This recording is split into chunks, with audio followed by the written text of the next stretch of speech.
ఎందుకనంటే ఎంతో కాలం నుంచి ఇక్కడ వీళ్ళు ఇల్లు కట్టుకుని ఉన్నారు. అందరూ చక్కగా రేకులో బిల్డింగో ఏదో ఒకటి కట్టుకొని ఉన్నారు. అయితే ఎంతో కాలం నుంచి వాళ్ళు పట్టాల కోసం ఎదురు చూస్తున్నారు. ఎవరైనా వాళ్ళ సొంత ఇల్లు అంటూ ఉండాలని కోరుకుంటారు. అయితే గత ప్రభుత్వం వాళ్ళకు ఒక కాగితం ఇచ్చింది. అది ఒక చిత్తు కాగితమే. అంటే మీరు ఇక్కడ ఉంటున్నారని ఇచ్చారు. అయితే వాళ్ళకి చెప్పడం ఏంటంటే మీకు పట్టాలు ఇస్తున్నామని చెప్పారు. అలా మోసం చేయకూడదండి. ప్రజలని ఉన్నదన్నట్టు చెప్పాలి. ఒక కాగితం ఇచ్చి నివాసం అని చెప్పి వాళ్ళకి పట్టాలు ఇచ్చారు. వాళ్ళలో కొందరు బ్యాంకులు తీసుకుపోయారు. బ్యాంకులు తీసుకుపోతే ఇది పట్టా కాదు చెల్లదన్నారట.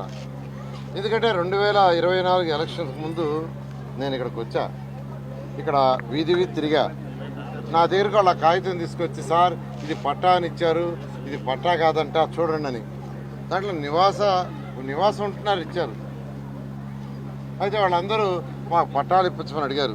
ఆ రోజు వాళ్ళకి ఒకటే మాట చెప్పా, ఎలక్షన్ అయి ప్రభుత్వం వస్తే అధికారులు తీసుకొచ్చి మీ భగత్ సింగ్ కాలనీలో కూర్చొని పెడతాను, మీ సమక్షంలోనే డిస్కస్ చేస్తా, ఎంతవరకు చేయగలను అంతవరకు నేను చేస్తానన్నాను. ఎందుకంటే విషయం తెలియకుండా స్టడీ చేయకుండా నేను మాట ఇవ్వటం నాకు ఇష్టం ఉండదు. చేయగలిగితే చేస్తానని చెప్పటం, లేకుంటే లేదని చెప్పటం. అందుకని స్టడీ చేస్తాను, అధికారులను తీసుకొచ్చి కూర్చొని పెడతానన్నా. మొన్న మార్చి 1వ తేదీ పెన్షన్స్ ఇచ్చేటప్పుడు కలెక్టర్ గారిని, రెవెన్యూ వాళ్ళని, ఇరిగేషన్ వాళ్ళని, మున్సిపల్ శాఖ అందరినీ తీసుకొచ్చి ఇక్కడే కూర్చొని పెట్టాను. కూర్చొని పెట్టి డిస్కస్ చేసి వీళ్ళకి పట్టాలు ఇవ్వాలంటే ఉన్న హర్డిల్స్ ఏంది, ఏం చేయాలి చెప్పమంటే, ఇది క్యాబినెట్ దాకా పోవాలా, క్యాబినెట్లో అప్రూవల్ ఇవ్వాల్సిందే, కలెక్టర్ హోదాలో నేను ఇచ్చే అధికారం లేదని కలెక్టర్ చెప్పారు.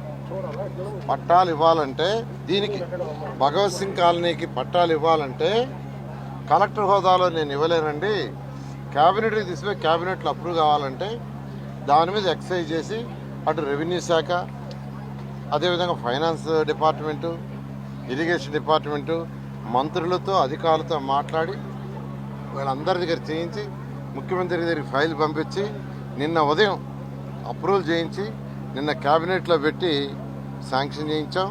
వీళ్ళందరికీ దాదాపు 1400 మంది ఉన్నారు. 1400 మంది కంటే ఈ యొక్క కాలనీలు ఏదైతే ఇది దాదాపు 30 ఎకరాల స్థలం, 30 పాయింట్ సంథింగ్. ఈ 30 ఎకరాల సంథింగ్లో ఎంతమంది ఉంటే ఎంతమంది, అది 1400, 1500, 1600 కాదు, అందరికీ పట్టాలు ఇస్తారు. ఎందుకంటే ఒకసారి క్యాబినెట్లు అయితే ఇంకా అయిపోయినట్టు. ఎందుకంటే క్యాబినెట్ అనేది ముఖ్యమంత్రి గారి ఆధ్వర్యంలో జరిగే మంత్రుల సమావేశం. That is ultimate body. దాంట్లో అయిపోయింది. కాబట్టి వాళ్ళకి పట్టాలు ఇవ్వటమే మిగిలిపోయింది. అది రేపు ఎల్లుండి ఇచ్చేయచ్చు.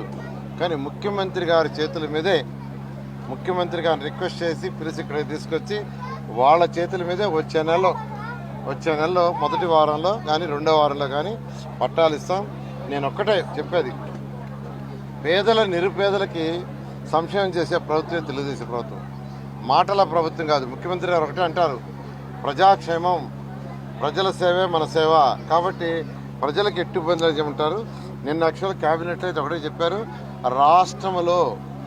రాష్ట్రంలో ఎవరైతే పేదలు, నిరుపేదలు 20 ఏళ్ళు 30 ఏళ్ళ నుంచి ఉన్నారో వాళ్ళందరినీ ఐడెంటిఫై చేయండి, ఆ ఏరియాలంతా పట్టాలు ఇవ్వండి, ఉన్న సమస్యల్ని అధిగమించండి, అవసరమైతే క్యాబినెట్కి తీసుకురండి, క్యాబినెట్లో అప్రూవ్ చేస్తామని రాష్ట్రంలో అందరూ మంత్రులకు కూడా యాక్చువల్గా ఆదేశం ఇచ్చారు. నిజంగా ముఖ్యమంత్రి గారికి మరొకసారి భగత్ సింగ్ కాలనీ యొక్క ప్రజల తరఫున ముఖ్యమంత్రి గారికి ప్రత్యేకమైన ధన్యవాదాలు తెలియజేస్తున్నాను. Thank you.